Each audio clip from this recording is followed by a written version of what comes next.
Hey guys, follow along with me while I run a little analysis here to see if this property would be a good investment. So first things first, what are we looking for? The zip code 20169 to try to find a townhouse to hold as an investment. What I found right away was a property that's been sitting on the market for 80 days. I picked that one because I thought I could negotiate with them. They're currently asking $660. When you run the math, when I include all these other things, almost $5,000 a month, which seems ludicrous, but there it is. I ran the comps to see what is the most it would rent for. Top of the rental market right now is $3,500, which means best case, I'm looking at a negative cash flow of like $100. Worst case, I'm looking at a negative cash flow closer to $1,000. Is this a good cash flowing purchase?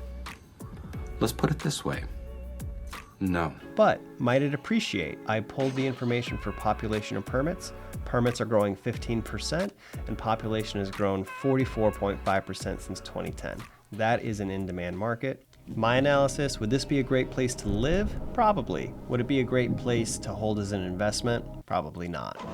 If this kind of content interests you, please follow us to see more. And if you have specific questions, comment or reach out to us directly. Like, follow, subscribe, do the thing.